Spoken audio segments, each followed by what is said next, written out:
Pangulong Bongbong Marcos at Vice President Sara Duterte naninilikado ngayon?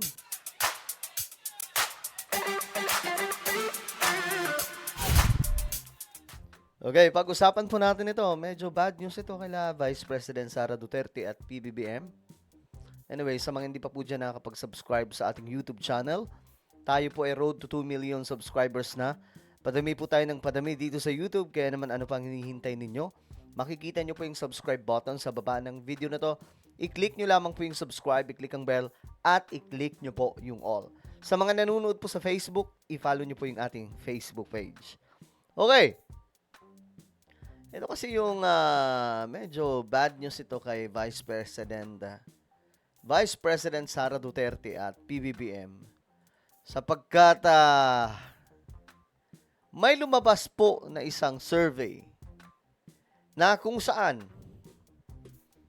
silang dalawa ay bumabagsak. Ito, pakinggan po natin. Parehong bumaba ang trust rating sina Pangulong Bongbong Marcos at Vice President Sara Duterte base sa bagong survey ng Pulse Asia. 32% ang nagsabing malaki ang kanilang tiwala kay PBBM. 54% naman ang nagsabing malaki ang kanilang tiwala kay VP Sara. 2 puntos ang binaba ng trust rating ng dalawa kumpara ng Setyembre. Tumaas naman ng tig-10 puntos ang performance ratings ng dalawa. 34% ang nagsabing aprobado nila ang performance sa Pangulo, habang 56% ang kay VP Sara. Ginawa ang survey noong December 12 hanggang 15 sa gitna ng investigasyon sa flood control scam. Ayon naman sa Malacanang, hindi iindahin ng Pangulo ang pagbaba ng kanyang rating kung ang dahilan nito ay ang pagpapaimbestiga niya sa korupsyon na nakakaapekto sa ating ekonomiya. Tama lang daw ang desisyon ng Pangulo kahit hindi ito popular. Okay, so ayan mga sangkay, yan po yung nangyari. Dalawa sila bumababa. Dalawa sila mga sangkay. Pagdating po sa ratings nila, eto. Bumaba ang trust ratings sina Pangulong Bongbong. Trust ratings nila ay bumaba mga sangkay. So anong ibig sabihin nito? Nawawalan na ba? Parehas ba yung mga Pilipino ba ngayon nawawalan na po ng tiwala sa dalawang leader? Pinakamataas na leader, no? Dalawa sila sa ating bansa. O, tingnan po ninyo. Marcos at Vice President Sara Duterte base sa bagong survey ng Pulse Asia. Nakaraan nga mga sangkay, di ba? Nagkaroon po ng survey. Ano ba yon? Yung SWS. Kung saan -3 si PBBM at plus 30 plus naman itong si Sara Duterte. Marami po ang nag-question po doon. Mga sangkay na binubudol daw po yung mga Pilipino sa mga survey na nangyayari ngayon.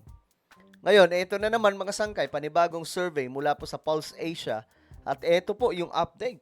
32% ang nagsabing malaki ang kanilang tiwala. Ayan, ito na. Ito yung percentage. Sa Big Trust, si Pangulong Marcos mayroon pong 32%. Si VP Sara mayroon pong 54%.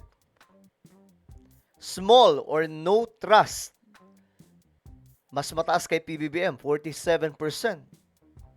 At mayroon pong 24% kay Vice President Sara Duterte. Sa undecided, mayroon pong 21% kay PBBM, 22% naman kay VP Sara. So kung titingnan po natin, mas lamang po dito ang Vice President pagdating po sa big trust, no? Kaya nga lang, bumababa daw po sila mga sangkay parehas. PBBM, 54% naman ang nagsabing malaki ang kanilang tiwala kay VP Sara. 2 puntos ang binaba ng trust rating ng dalawa. Okay, parehas 2%. Bumaba itong dalawang natin, mga leader. Kumpara ng Setyembre. Tumaas naman ang tig-10. Okay, so nung September, medyo mataas mga sangkay. Ngayon, parehas sila bumaba ng 2%. So bakit kaya? Dahil ba yan sa away, patot sa dahan? Pero pagdating po sa patot sa dahan, si PBBM, wala naman pong ginagawang ganun, no? More on si VP Sara yung bumabanat Nakaraan nga mga sangkay na nagisa po itong si VP Sara dahil po sa isang interview sa kanya patungkol kay PBBM na medyo nagmaldita po doon sa isang interview. Ayun, tinawag po siyang Chucky ni Attorney Claire Castro. At marami nga po ang natawa doon mga sangkay at nag-share kasi medyo humahawig di umano ang ano ba tawag dito? Facial expression ng ating Vice Presidente kay Chucky. Siguro naman alam nyo kung sino si Chucky. Isang popular na horror na movie na isang tawag dito, manika, mga sangkay. So, bumaba ng 2% parehas. Pero ito, mga sangkay, tingnan nyo. Siyempre, tumaas naman ng tig 10 puntos ang performance ratings ng dalawa. So, pagdating po sa performance ratings, tumaas parehas sila. No? Parehas silang tumaas ng tig 1 puntos. Si VP Sara, si PBBM. Ayan, approval, 34% kay PBBM, 56% naman kay VP Sara. Laging mga sangkay. Mataas. Disapproval, 48%, 24% kay VP Sara. Undecided, kay PBBM 18%, 20% naman kay Vice President Sara.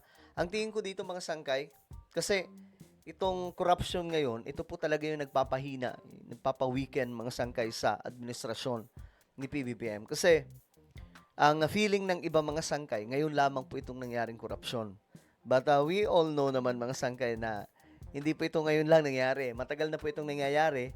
No? Matagal na panahon na, ilang mga presidente na. Hindi naman po tayo tanga ata mga sangkay. No?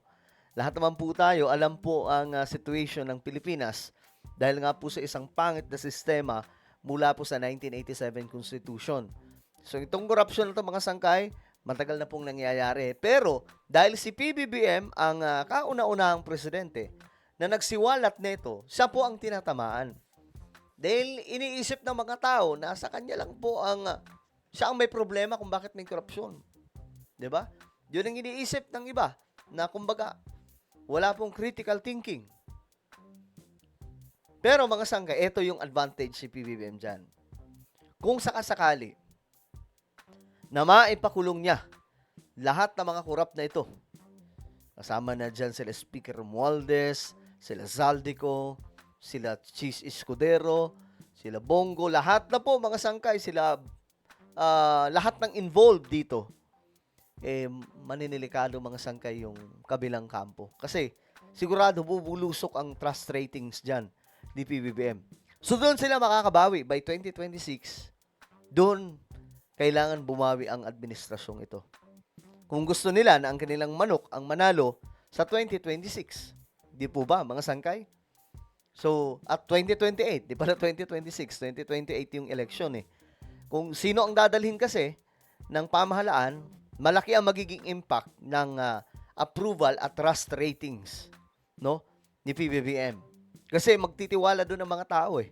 Kapag sinabi ni BBM, ito yung gusto ko, the people will trust mga sangkay kung ano magiging decision ni PBBM. Pero kung walang mapapakulong na mga big time na mga politician, na mga talagang totoong corrupt, ewan ko lang, mas lalong maninilikado at si Sara Duterte dito ang makikinabang mga sangkay. Dalawa lang yan eh. Pag may maipakulong siya mga corrupt, si VP Sara bababa, si PBBM tataas.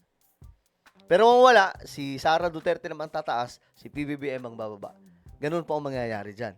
Well, kayo mga sangkay, ano po ang inyong opinion tungkol po dito sa balitang parehas po bumababa, mga sangkay, ang trust ratings ni PBBM at VP Sara? Comment down below. Mayroon po tayong YouTube channel, Sangkay Revelation. Hanapin nyo po ito ngayon sa YouTube. Kapag nakita nyo na, i-click nyo po yung subscribe, i-click ang bell, at i-click nyo po yung all. Ako na po ay magpapaalam. Mag-ingat pong lahat. God bless everyone.